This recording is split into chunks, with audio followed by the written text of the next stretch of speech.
شهر رمضان الذي أنزل فيه القرآن هدى للناس وبينات من الهدى والفرقان فمن شهد منكم الشهر فليصمه.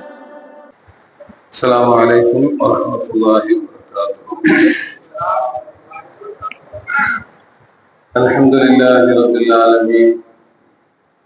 اللهم صل على سيدنا ونبينا ومولانا محمد وعلى آله وأصحابه أجمعين.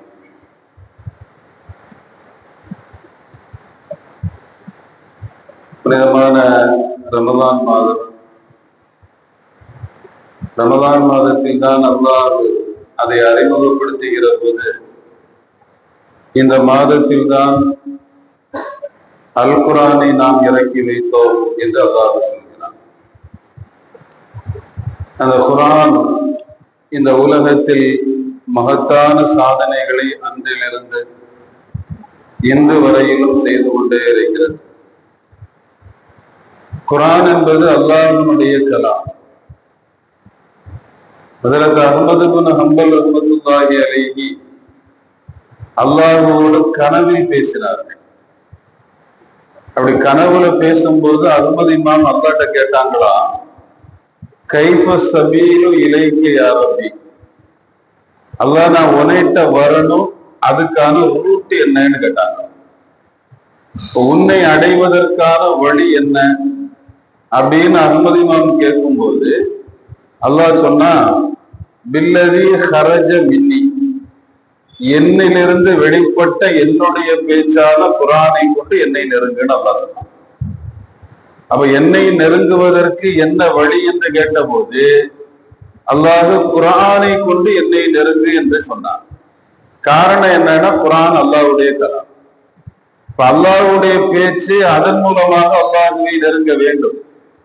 இந்த குர்ஆனை பற்றி குர்ஆன் பல இடங்களில் சிலாகித்து கூறுகிற போது இன்றைக்கு ஓதப்பட்ட ஒரு வசனம், அந்த வசனத்திலே அல்லாஹ் கிறிஸ்தவர்களினுடைய மனோநிலை குர்ஆனோடு எப்படி இருக்கும் என்பதை சொல்கிறார். மக்காவிலே நெருக்கடி ஏற்பட்ட போது முதலாக ஹபஷாவுக்கு பெருமானார் ஸல்லல்லாஹு அலைஹி வஸல்லம் முஸ்லிம்களை ஹிஜ்ரத்துக்கு போக சொன்னாங்க. அப்படி ஹபஷாவுக்கு போன பின்னால நஜ்ஜாஷி என்கிற அந்த மன்னர் முஸ்லிம்களை அழைத்து உங்களுடைய நபியை பற்றி கொஞ்சம் சொல்லுங்கள் என்று சொன்னார். ஹஜ்ரத் ஜாஃபர் இப்னு அபீ தாலிப் ரலியல்லாஹு அன்ஹு நபியை பற்றி ஈசா அலைஹிஸ்ஸலாம் சம்பந்தமாக வந்த குர்ஆனுடைய வசனங்களை எல்லாம் ஓதி காட்டினார். அந்த வசனங்களை கேட்ட உடனே நஜ்ஜாஷி மன்னர் தேம்பி அழ ஆரம்பித்தார். அவருடைய அழுகையை அல்லாஹ் குர்ஆனில் பேசுகிறார். வைதா சமிஉ மா உன்ஸில இலர் ரசூல், இந்த நபிக்கு இறக்கப்பட்ட வசனங்களை அவர்கள் கேட்டால் தரா அய்யுனஹும் தஃபீது மினத் தம்அ, அவர்களினுடைய கண்களில் இருந்து கண்ணீர் கொட்டுவதை நபியை நீங்கள் பார்ப்பீர்கள். அப்ப வேதம் கொடுக்கப்பட்ட, முதல் வேதம் தரப்பட்ட, இன்ஜீல் கொடுக்கப்பட்ட ஈசா நபியை நம்பி இருக்கிற நஜ்ஜாஷி மன்னர் குர்ஆனுடைய வசனங்களை கேட்டால் தேம்பி அழுகிறார். இதை அல்லாஹ் அல் குர்ஆனில் சொல்வதனுடைய நோக்கம் என்ன? இந்த குர்ஆன் உங்களுடைய இதயங்களை இளகச் செய்யும், அந்த இதயங்களை உருகச் செய்யும்.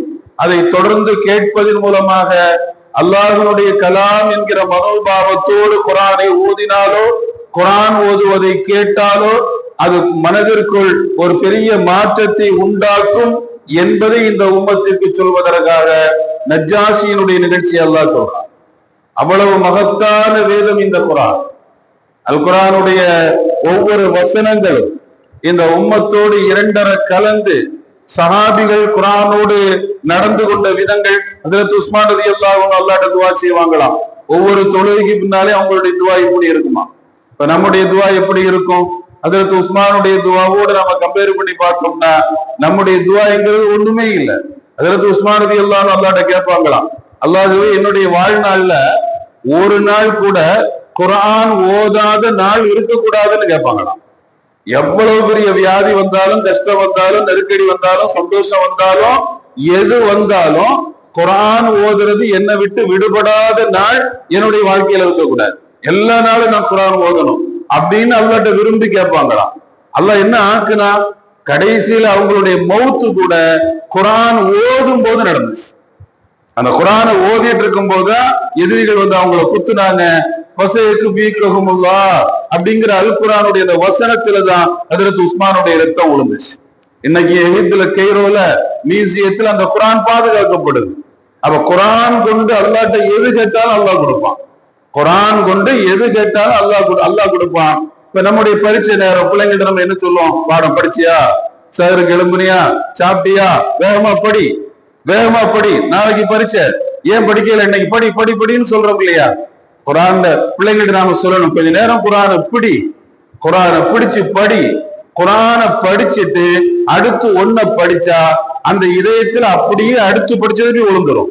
காரணம் என்னன்னா, குரானுக்கு அவ்வளவு பெரிய பவர் இருக்கு. குரான் வந்து தொடர்ந்து அதை ஓதி பார்த்தவங்களுக்கு தெரியும். 90 வயசானா கூட குரான் தொடர்ந்து ஓதுறவங்களுக்கு கூணு விழாது. அதாவது இக்ரிமா ரலியல்லாஹு சொல்றாங்க, குரான் யார் மகிழ்ச்சியா ரசனையா உட்கார்ந்து ஓதுறாங்களோ அவங்களுக்கு 90 வயசானாலும் அவங்களுடைய முதுகு வளையாது, கூணு விழாது. அதுக்கு நான் உத்தரவாதம் தர்றேன். ஏன்னா குரான் நேரானது.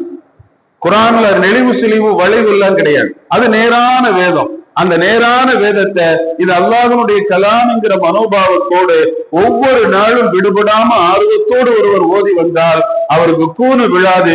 அதற்கு நான் உத்தரவாதம்ங்கிறாங்க ஹஜ்ரத் இக்ரிமா ரலியல்லாஹு. குரான் மகத்தான வேதம். அதனால பிள்ளைங்களுக்கு அதை பாடமாக்கணும். காலையில எழும்புனோட கொஞ்ச நேரம் ஓது, மகரிப் ஆயிட்டா கொஞ்ச நேரம் ஓது. அதை ஓதிக்கிட்டு அடுத்து உன்னுடைய வேலையை நினைப்பாரு. நமக்கு எல்லாருக்குமே தெரிஞ்ச ஒரு நிகழ்ச்சி தான் இமாம் புகாரி பதிவு பண்ணக்கூடிய ஒரு நிகழ்ச்சி.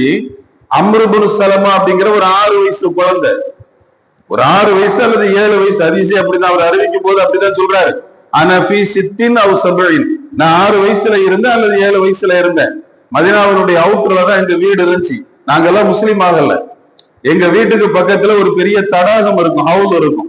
அந்த தடாகத்துக்கு ஷாம் நாட்டுக்கு வணிகத்துக்கு போயிட்டு வரக்கூடிய எல்லாருமே அந்த தடாகத்துக்கு வருவாங்க.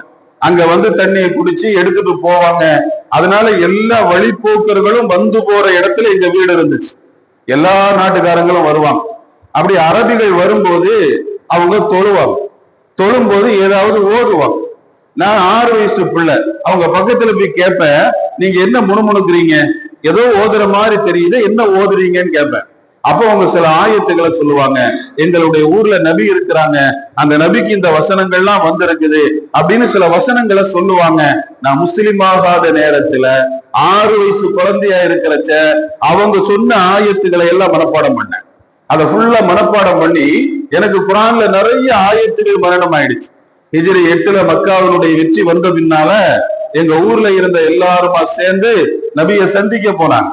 ரசூல்லாவை சந்திச்சு எங்க ஊர்ல எல்லாரும் முஸ்லீம் ஆயிட்டாங்க. அந்த முஸ்லீம் ஆயிட்டு மீண்டும் அவங்க மதீனாவுக்கு எங்க ஊருக்கு வர்றாங்க.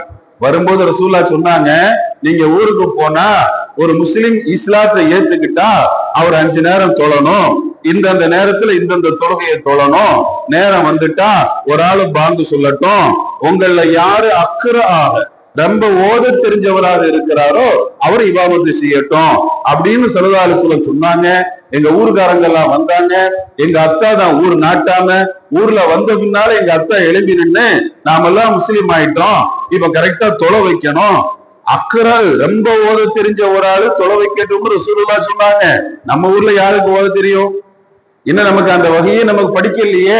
இப்ப தானே நாம முஸ்லீம் ஆயிருக்கிறோம், யாரை இமாமாக முற்படுத்தலாம், யாரை அஜத்தாக நியமிக்கலாம் அப்படின்னு பேச்சு வரும்போது நான் எழும்பி சொன்னேன். அம்ரு இப்னு சலமா சொல்றேன், நான் எழும்பி சொல்றேன், நான் இமாமத்து பண்றேன். எல்லாரும் ஆச்சரியத்தோட எனக்கு திரும்பி பார்த்தாங்க. அது எப்படித்தான் ஒன்னால முடியும்? இல்ல நான் ஏற்கனவே வழிபோக்குகள் வரும்போது அந்த ஆயத்துக்களை எல்லாம் கேட்டு மனப்பாடம் பண்ணி வச்சிருக்கிறேன்.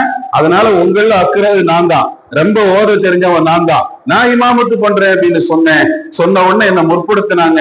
நான் போய் ஒரு போர்வை தான் என்கிட்ட இருந்துச்சு, இந்த மாதிரி கைலி சட்டை எல்லாம் என்கிட்ட இல்ல, ரொம்ப வறுமையான காலகட்டம். ஒரு பெரிய போர்வை, ஒரு பெட்ஷீட் இருந்துச்சு, அதை தூக்கி இப்படி சுத்தி இப்படி போட்டுக்கிட்டு அல்லாஹ் அக்பர்னு கை கட்டினேன். ருக்கு செஞ்சு சுஜூதுக்கு போனேன். சுஜூதுல இருக்கும்போது காத்து ரொம்ப வேகமா அடிச்சிச்சு. காத்து ரொம்ப வேகமா அடிச்ச உடனே என்னுடைய பின்பகுதியில இருந்த பெட்ஷீட் மேல வந்துருச்சு. என்னுடைய பின்பகுதி ஃபுல்லா திறந்துருச்சு. அந்த வழியில தண்ணி எடுக்கிறதுக்காக ஒரு பொம்பளை வந்தாங்க. அவங்க தண்ணி எடுத்துட்டு போகும்போது நான் சுஜூதுல துணி இல்லாம இருக்கிறத அந்த அம்மா பார்த்துட்டாங்க. பார்த்த உடனே சத்தமா சொன்னாங்க, அல்லா தகுத்து இஸ்த காரிக்கும், உங்க அஜத்தினுடைய பின்பகுதியை மூடக்கூடாதா, அது திறந்து கிடக்குதுன்னு அந்த அம்மா சொல்லிட்டு போச்சு. தொழுகை முடிஞ்சிருச்சு. முடிஞ்ச உடனே தொழுகவங்க எல்லாம் சேர்ந்து ஆளுக்கு கொஞ்சம் கொஞ்சம் கொஞ்சம் கொஞ்சம் பணம் போட்டாங்க. அந்த பணத்தின் மூலமா ஒரு பெரிய துணியை வாங்கினாங்க. அதை ரெண்டா கிழிச்சாங்க. ஒன்ன வேட்டியா தந்தாங்க, இன்னொன்னு துண்டா தந்தாங்க. என் வாழ்க்கையில நான் முஸ்லிமான பின்னால இந்த கைலி சட்டை தந்த மகிழ்ச்சி மாதிரி எனக்கு வாழ்க்கையில சந்தோஷமே வரல. காரணம் என்னன்னா, நான் முதல்ல தொலை வச்சு வாங்கின கைலி சட்டை அதுதான். அடுத்த வக்துக்கு அதை நான் யூஸ் பண்ண போறேன். அந்த சந்தோஷம் எனக்கு வந்துச்சு. நாம இங்க கவனிக்க வேண்டிய விஷயம், முஸ்லிமாகாத அம்ரு பின் சலமா 6 வயசுல குர்ஆனுடைய வசனத்தை கேட்டு மனசுல பதிய வச்சாரு அப்படின்னு சொன்னா, இஸ்லாத்தை ஏற்றுக்கொண்டிருக்கிற நம்ம வீட்டு பிள்ளைங்க குர்ஆனோட தொடர்புல இருந்தா அந்த பிள்ளைங்களுடைய இதயம் தெரியும். அந்த இதயத்துல விசாலம் வரும், இரக்க குணம் வரும், இறுக்கம் வராது, மகிழ்ச்சி ததும்பும். குர்ஆன் அவ்வளவு பெரிய மகத்தான வேதம் என்பதை நாம் புரிய வேண்டும். அந்த குர்ஆனோடு நம்முடைய தொடர்பு அதிகப்படுத்த வேண்டும். அதனாலதான் நம்முடைய ஆத்மீக தந்தையான நம்முடைய எஜமான் அவர்கள் ஆரம்பத்துல முதல் பிறையிலேயே சொன்னாங்க, குர்ஆன் கொண்டு வெற்றி பெற்றவர்களுடைய கூட்டத்தில் அல்லாஹ்வே எங்களை நீ ஆக்க வேண்டும் என்று ரமலான்ல நாம் துஆ செய்யணும்னாங்க.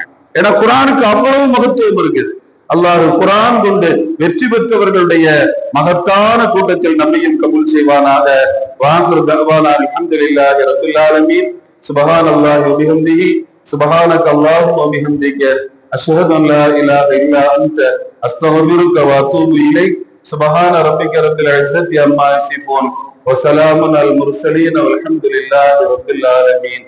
பிஹக்கி ஸல்லல்லாஹு அலா முஹம்மத் ஸல்லல்லாஹு அலைஹி வஸல்லம். ஸல்லல்லாஹு அலா முஹம்மத் ஸல்லல்லாஹு அலைஹி வஸல்லம். ஸல்லல்லாஹு அலா முஹம்மத் ஸல்லல்லாஹு அலைஹி வஸல்லம். அல்லாஹும்ம ஸல்லி அலா முஹம்மத் வ ஆலி அஹ்லில் பைத் வஸல்லிம். وصل على جميع الأنبياء والمرسلين والحمد لله رب العالمين. السلام عليكم ورحمة الله. شهر رمضان الذي أنزل فيه القرآن هدى للناس وبينات من الهدى والفرقان، فمن شهد منكم الشهر فليصمه